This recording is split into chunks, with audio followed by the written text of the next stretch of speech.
Boa tarde, pessoal, tudo bem? Conforme a gente tinha conversado em sala de aula, eu vou gravar um vídeo bem didático, não tão demorado, tá? Mas pretendo ser o mais sucinto e explicar da melhor maneira possível durante esse tempo, tá certo? Nós vamos ver agora a finalização da apostila 4, tá? Então, vou passar pelo finalzinho lá da deontologia de Kant com a página da aula 17 e também vou falar um pouquinho da aula 18, que é a ética de Habermas, tá bom? Aí a gente finaliza a apostila 4 para a gente no dia 16 já começar com a nossa apostila 5, combinado? Primeiramente, eu vou pedir para vocês fazerem o seguinte: depois que assistirem ao vídeo, anotem no caderno todas as dúvidas que porventura ficaram, tá? Coloca no caderno, escreva, para no dia 16 a gente poder retomar um pouco esses conceitos e a gente debater em sala de aula um pouco também, tá certo? Também eu vou pedir que, por gentileza, façam os exercícios da aula 17 e da aula 18, tá? Para que a gente consiga fazer a correção na nossa próxima aula presencial. Combinado? Bom, primeiramente, para finalizar um pouquinho da deontologia de Kant, né? A gente vai ver que a deontologia de Kant não era aquela deontologia totalmente racional, tá certo? Então essa deontologia de Kant, ela buscava uma moralidade universal e uma moralidade totalmente dependente, tá? Quando a gente fala dessa racionalidade universal e dessa racionalidade dependente, né? Dessa racionalidade totalmente moral, vamos se dizer assim, é importante a gente pensar que ela era independente, essa moralidade, de alguns aspectos. Quais seriam esses aspectos que ela é totalmente independente, ou seja, que ela não faz parte, ela não depende automaticamente disso? Ela era independente de contextos, de religião, de situação particulares e também de questões relacionadas à crença, tá? A deontologia de Kant, pessoal, ela vai buscar principalmente o aspecto da razão pura. E essa razão pura para Kant era estabelecida em virtude do conhecimento, tá certo? Ou seja, esse conhecimento que o homem, né, trazia em virtude principalmente de aspectos relacionados à liberdade. Ou seja, o homem ele tem liberdade para realizar os atos e também realizar os fatos que ele julga de maneira correta. Essa liberdade que o homem possui é em virtude do processo que a gente fala de escolha.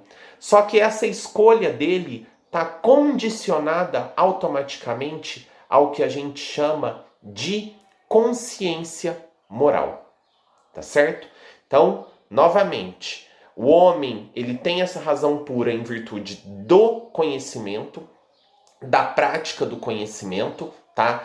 Só que esse homem vai ter essa liberdade da prática do conhecimento através da escolha. Só que essa escolha se dá em virtude da consciência moral que ele adquire. Ou seja, quando a gente fala nessa moral racional e universal que Kant traz para a gente, ele vai em busca do entendimento da razão, ou seja, do que eu devo ou não realizar, do que eu devo ou não fazer, tá certo?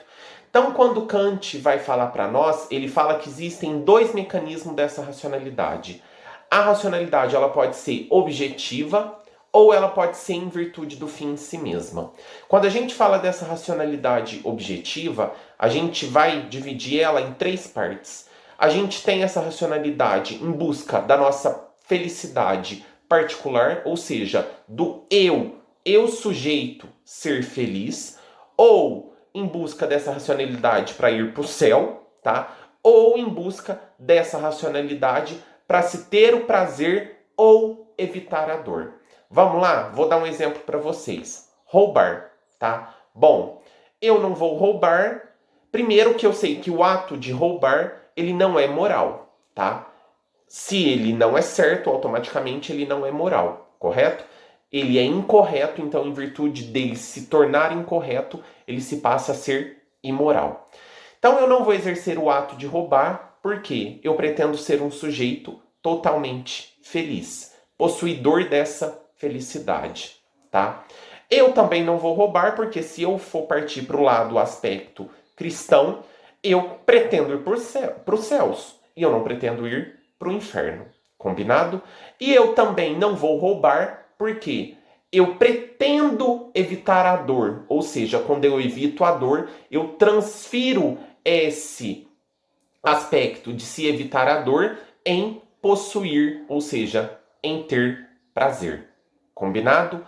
Quando a gente fala da questão relacionada à moralidade no fim em si mesma, existe dois aspectos. Ela é dividida em dever, ou seja, eu realizo algo porque eu devo fazer, tá? Ou eu realizo algo em virtude da minha boa vontade. Tudo bem? Quando a gente vai falar dessa racionalidade, pessoal, a questão fundamental para a deontologia e o entendimento da deontologia de Kant, tá? É o que fazer. Pense sempre disso. Kant vai demonstrar para nós essa questão dele. O que eu devo fazer? Como eu devo fazer? De que maneira eu devo agir? Isso daí é o aspecto da moralidade racional para Kant. No aspecto da deontologia de Kant, ele não vai falar de questões irracionais para nós, tá? E aí, quando a gente fala dessa moralidade, o Kant vai dizer para nós da deontologia que nós devemos agir de modo que a nossa ação se torne uma questão universal, ou seja, que a nossa ação se torne um conceito universal. E esse conceito universal é quando ela automaticamente é aceita por todos. Combinado? Então isso daí é um pouco para a gente finalizar. A gente já viu dentro de sala de aula um pouco sobre o aspecto do que é a deontologia de Kant, tá? Então a gente agora finaliza na nossa aula 17 essa parte da deontologia de Kant. Combinado? Na nossa aula 18, a gente vai ver um pouco sobre o que é a ética de Habermas, tá? Habermas, primeiramente, é um filósofo alemão que nasceu em 1929 e ainda é vivo até os dias atuais, tá? Por isso que a gente vai ver que o aspecto dele é de uma filosofia mais modernista, mais contemporânea, né? E Habermas vai falar para nós da questão relacionada à ética da comunicação. Para Habermas, o diálogo, a comunicação existente em uma sociedade é o principal aspecto que faz com que essa sociedade se estabeleça o pensamento crítico e reflexivo, tá certo? Habermas vai falar para nós que esse diálogo pautado pela questão relacionada ao aspecto de respeito mútuo, né, traz automaticamente aquisição de novos saberes e aquisição de novos conhecimentos, tá certo? Então, quando Habermas vai falar de uma comunicação reflexiva, a gente só consegue exercer uma comunicação reflexiva quando nós estamos em contato com os demais. Em virtude desse contato com os demais e pela questão de se ter a necessidade de uma comunicação numa sociedade, né?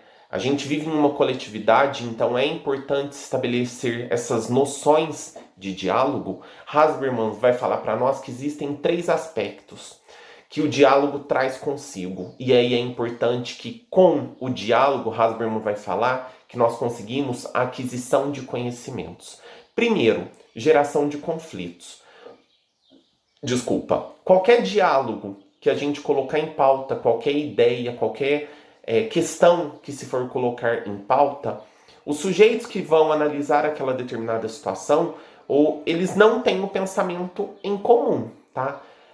Por exemplo, se eu trouxesse uma questão X aqui para a gente debater agora em sala, né? Nós não teríamos todos o mesmo pensamento, certo? Então aí começa-se a primeira questão, que é relacionada ao conflito, tá? A segunda questão, Hasberman vai falar para nós, que é o debate. O que é esse debate, pessoal? Se foi gerado o conflito nessa primeira questão, o debate de ideias, né, vai trazer consigo aspectos de argumentação. Ou seja, eu vou demonstrar os meus pontos de vista, eu vou demonstrar os meus argumentos para que se consiga estabelecer uma conclusão, que é a finalização, que então seria o consenso, tá certo? Então, para Hasberman, um diálogo, ele sempre vai se buscar o consenso entre todos que fazem parte daquela determinada localidade, daquela determinada vivência e que estão inseridos naquele processo reflexivo filosófico daquela comunicação, daquele diálogo apresentado até então, tá? Hasberman vai falar então para nós dessas três ponderações: conflito, depois debate de ideias e depois a finalização, que é o conceito e o consenso amplo entre todos os envolvidos nesse aspecto de comunicação reflexiva. Pensem, nunca se esqueçam, pessoal, Hasberman sempre vai falar, tá, que o sujeito busca a todo momento na sua vida a aquisição de conhecimentos, tá? É o conhecimento verdadeiro que vai trazer para o sujeito crescimento de mundo, tá certo? E esse crescimento de mundo que Hasberman vai falar é em virtude do que ele diz da necessidade de estabelecer um processo de comunicação. Combinado? Só que essa comunicação para ele é uma comunicação reflexiva, tá? E aí é o que a gente já falou anteriormente das três etapas que ele defende. Combinado? Bom, peço que por gentileza assistam o vídeo, né, com bastante atenção. Se for necessário, voltem o vídeo. Eu não vou gravar um vídeo muito extenso, justamente para a gente não ficar muito preso nesses aspectos, né, de apenas assistir o vídeo e não fazer as anotações que se façam necessárias, tá? Então eu peço que, por gentileza, assistam o vídeo com bastante atenção, façam as anotações que vocês julgarem necessárias para a gente fazer depois o debate e a troca de conhecimentos dentro de sala de aula, tá certo? Vou também deixar disponível um link de vídeo no YouTube e eu peço que vocês assistam para complementar essa aula que a gente está disponibilizando agora. Combinado, pessoal? Desejo para todo mundo uma boa semana, tá? E qualquer dúvida que tiverem, estou disponível, tá bom? Um abraço.